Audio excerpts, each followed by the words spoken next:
Hi guys, welcome back to the Flicks Files. Well, I hope that opening clip certainly got your attention. This is a movie that I've been so looking forward to talking about.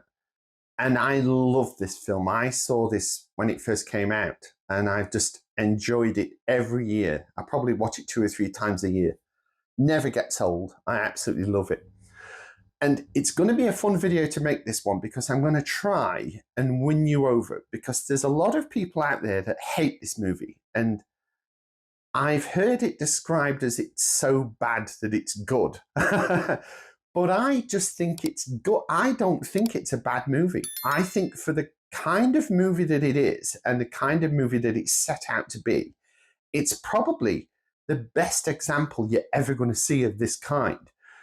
It's a low-budget action movie, and it was made in 1985 by a director called Michael Winner, an English director. Now, Michael Winner, he did the first 3 Death Wish films. This was the last Death Wish film that he did.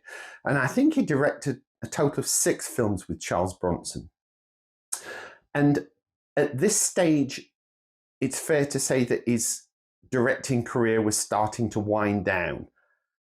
Towards the end of his life, he became something totally different. He was more of a bit of a restaurant critic and racketeur, I think you'll call it. I've actually got his autobiography, and I was lucky enough to get my copy signed by him.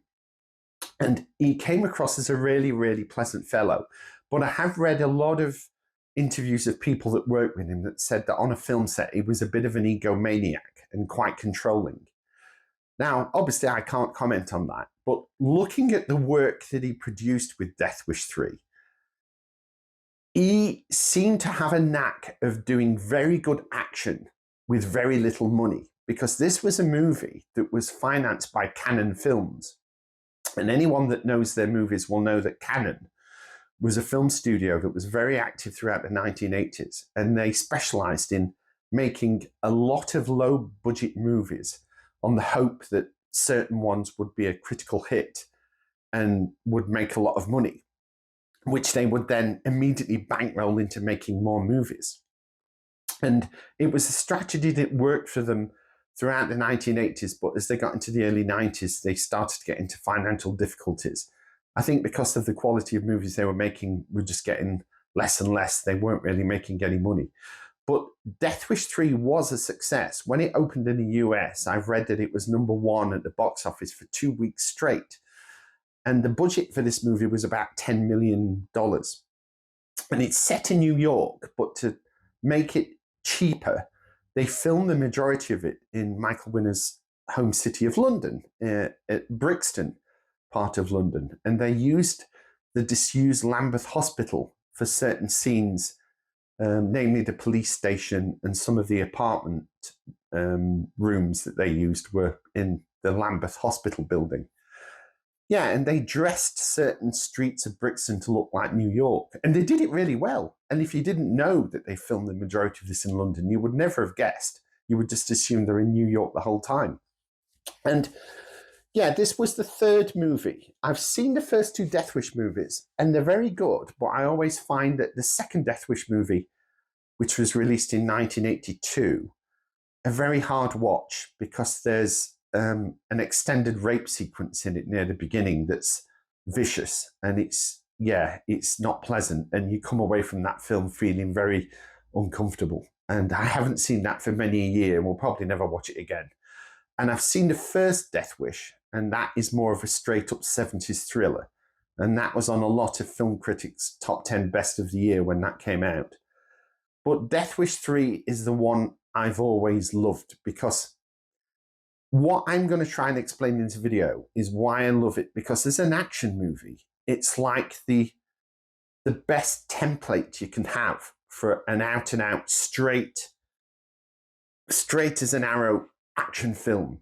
It's about a vigilante played by Charles Bronson, and at this point in his life, his character has lost his wife and his daughter, and he has a history of being a vigilante, and he's kind of using everything he's learned up to that point in this film to deal with a gang of thugs that are terrorizing this particular part of New York City. And that's all the film's about, is Charles Bronson versus this gang of creeps, as they call them in the movie, that are terrorizing this particular district. And at the beginning of the movie, he's going to stay with one of his old war buddies, who's a chap called Charlie. And I think it's one of his war buddies from the Korean War. And just before he gets to Charlie's apartment, Charlie's attacked by some of these thugs. They break into his apartment and they beat him up. And Charles Bronson gets there just as Charlie is passing away. And as he's holding his head up off the floor and trying to work out what happened, the cops burst in and immediately arrest him as a suspect for this chap's murder. And it's there that he gets taken to the local police station. And the chief of police there is this character called Schreiker. And he gives Charles Bronson a bit of a rough time and kind of punches him in the gut when he's questioning him. And they throw him into a holding cell. Looking for trouble, man?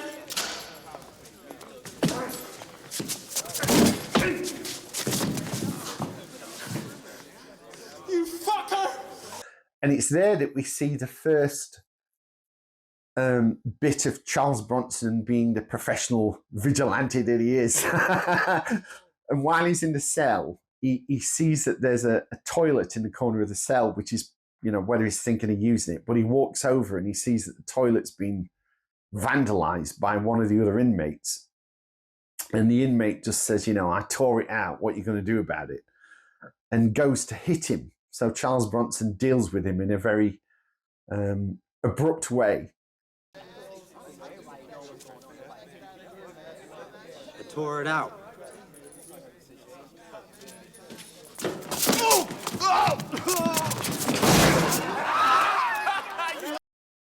And there's a line that appears in the background immediately after this scene that always makes me laugh. So I'll just pop this in as well. Yeah! Talk about getting shit-faced. Yeah, so that's like the first inkling of Charles Bronson just being the cold-blooded vigilante that he is. And it's while he's in the holding cell that he catches the eye of another inmate who is a character we learn is called Fraker. And he's a very weird-looking guy because he's got what I'd call a reverse Mohican. He's kind of shaved the middle of his head and painted lines on it. And we learn that that's kind of the trademark branding of this particular gang. And this Fraker has taken an immediate dislike of Charles Bronson. And they set at him in the prison cell. And the cops turn up and pull him off Charles Bronson at the last moment. And it's there that the feud between Fraker and Charles Bronson starts. So that's his first run-in with this gang that he's going to be dealing with throughout the rest of the movie. So Schreiker, the police chief, takes him out of the cell, and he says to him that he realizes he's a vigilante that's become quite famous. And he makes him an offer. And it's an offer that, in the guidelines of an action film, is just absolutely glorious, because he basically says to him, we have this district that's overrun by this gang. We will give you carte blanche to go in there and kill as many of these thugs as you can. As long as you feed back information to us and help us get some arrests and, get good press. So, of course, Charles Bronson's going to agree to this. He's effectively been given a license to kill. So Schreiker gives him his gun back and sort of sets him free. And you think, yes, this is like a brilliant setup for what's going to come. And it is. It's one of the things that it is ridiculous. But as this kind of a movie, you can't overthink things. You've just got to take it on the terms that is setting out. And the movie will be more enjoyable for it. It's like people that watch a James Bond movie and go, oh, as if he could survive that. And I always said, hang on a minute, if they made a James Bond movie that was realistic, he would be killed in the pre-title sequence. The movie would be like 3.5 minutes long. So movies and movies of this type are about the suspension of disbelief. And if you can kind of fall in line with that way of thinking, you'll just enjoy it even more. So when he gets back to the district, he moves into Charlie's apartment and he meets one of his neighbors, who is a guy called Bennett, played by the actor Martin Balsam. And Martin Balsam gives him kind of the overview of the district and how these thugs have been terrorizing the area and just making trouble for all the residents that live there and the families.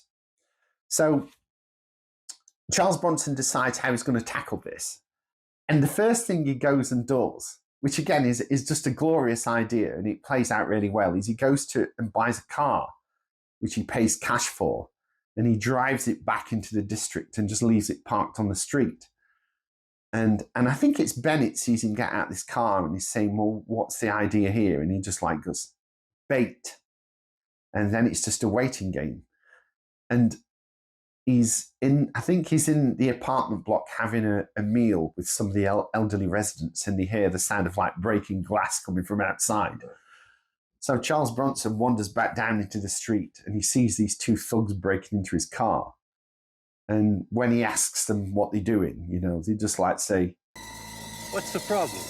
What? With the car, what's the problem? Just get out of my fucking face. Who are you? We're stealing the fucking car. What's it to you? It's my car. And so he just shoots him dead. Now you gonna die.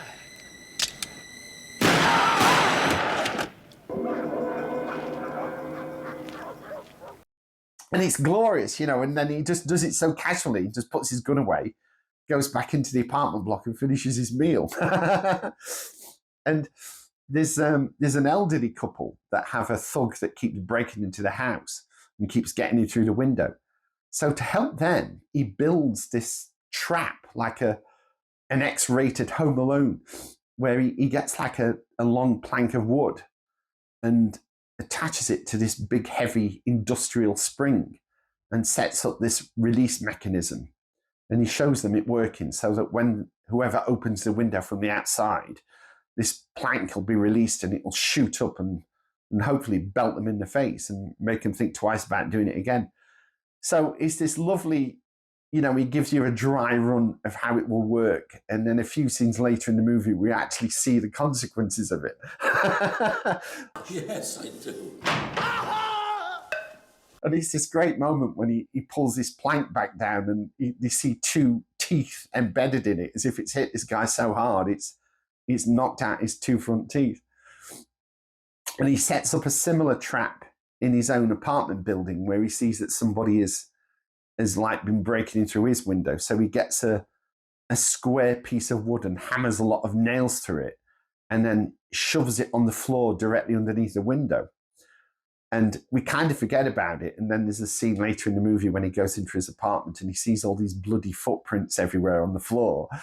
And of course, it all leads to this trap that he laid where the guy's jumped in through the window and just fallen onto all of these nails. It's just absolutely brilliant.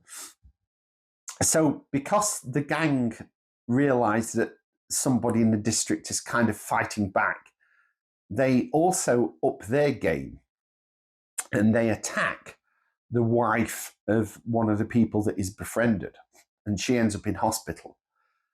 So it's there that Charles Bronson says, I'm going to deal with it. I'm going to call on a friend who's going to come to help. And they all say, well, what friend? Who is it you're going to call? And he's going, he's called Wildy. And they're going, well, who's Wildy? And he keeps saying, you'll see. And for a little while through the movie, he's going, it'll be fine once Wildy turns up.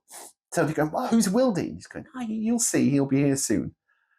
And eventually this box arrives and he opens this box up and there's this bloody great huge Wildy Magnum like hand cannon in this box. And he tells them that he uses a smaller version of the big game cartridge, he says. So it's got like these very large bullets. And his kind of inaugural outing of using this weapon is just glorious as well, because up till this point, one of the thugs is called the Giggler, and they call him the Giggler because whenever he robs somebody, he runs away from them laughing. So Charles Bronson decides he's going to go out and get an ice cream. And as bait, he's got like a Nikon camera on a strap that he puts over his shoulder. And he's walking down the street, and we see that the Giggler is watching from across the street, and he sees his camera. And he runs up behind Charles Bronson, sort of steals his camera. And of course, that's the opportunity to bring out Wildy.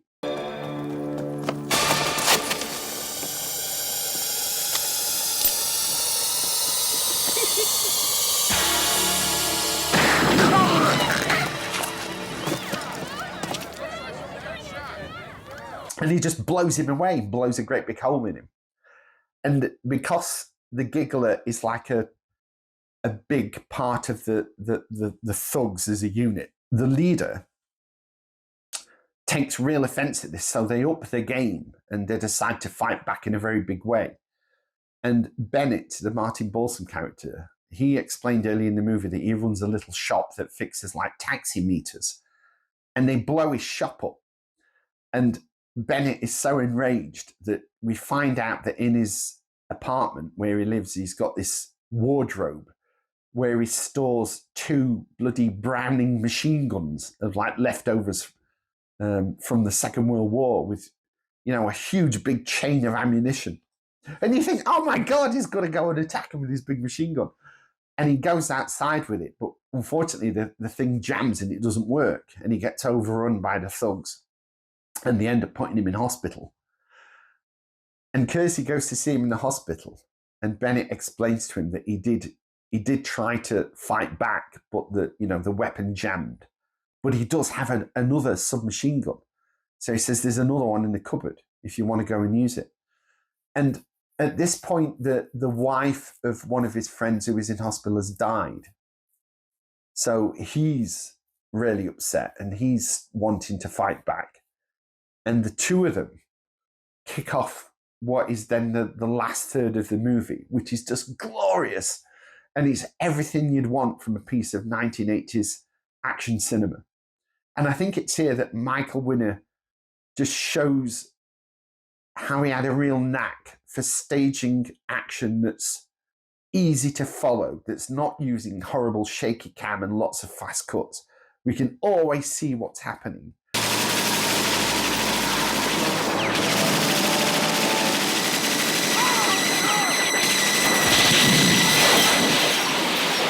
And an interesting little tidbit is that the editor of this movie is credited to somebody called Arnold Crust.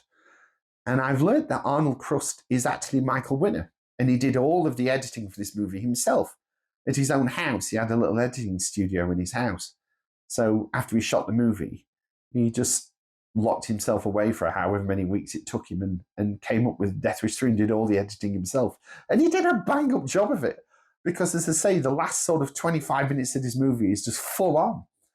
And yeah, so Kersey gets this other Browning machine gun. And he starts mowing down all of these creeps.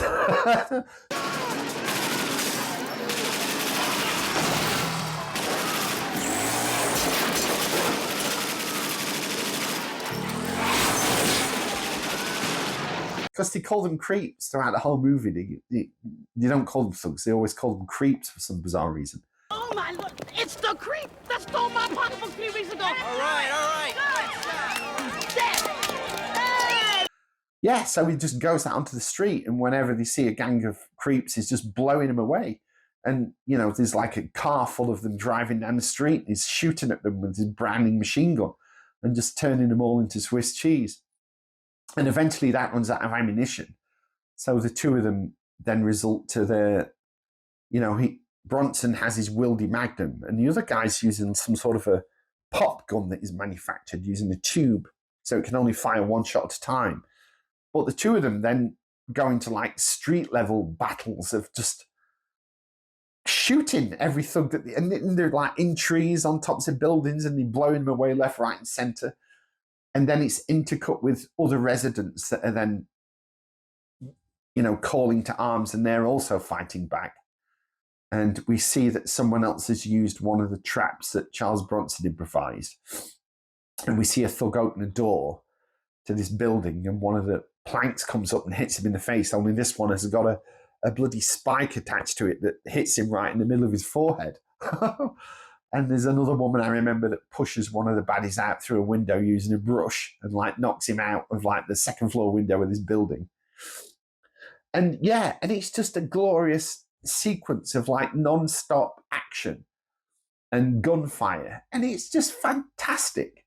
And for that reason alone, I mean, up to that point, it's been a fast-moving film with lots of great bits scattered through it. I mean, it's probably the best film I've ever seen in my whole life. I don't know what they did wrong, but I know what they did right.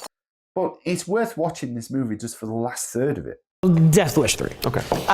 The last 25, 30 minutes of Death Wish 3 are just glorious. And I love it so much. And so anyway, they're just blasting all these thugs away. They must be into 3-figure body count at this point. And Stryker, the police chief, turns up on scene, and he's helping Bronson pick off these thugs. And they get to the point where they're getting low on ammunition. So they have to go back to Kersey's apartment to stock up. And it's there that Fraker's waiting for him. And they shoot Fraker, and you think he's dead.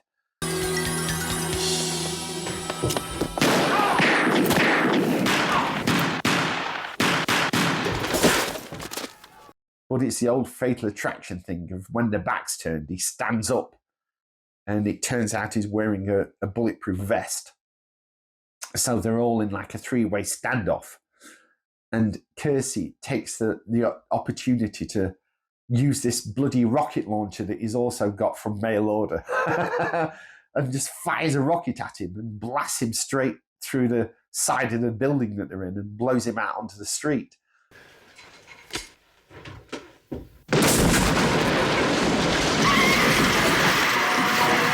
And the final shot of the movie, which is the funniest thing, is this burning corpse of the leader of these creeps just sizzling away, and all of the remaining thugs kind of downing their weapons and just retreating, knowing that they've been bested.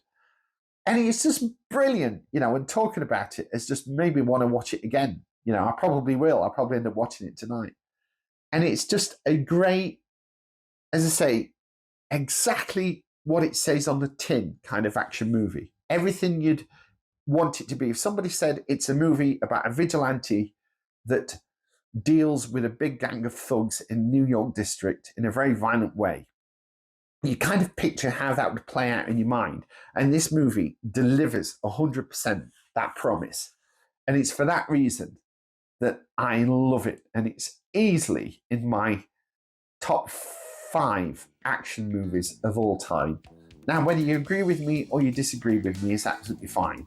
And I know a lot of people consider this movie bad, but I don't. It's a good movie. It's a cheesy film, I give you. But if you can accept it for that, you'll enjoy it even more. So, yeah, I hope you've enjoyed that. And I hope you've enjoyed all the clips that I'm no doubt going to sprinkle through this little chat, because I want to show as much of this film as I can. I just hope I don't get a ton of YouTube strikes. So yeah, thanks for watching that. I upload videos every Friday, so I'll see you in a week's time. If you enjoyed this film, give me a thumbs up. If you enjoyed this video, give me a thumbs up. And maybe think about subscribing if you haven't already.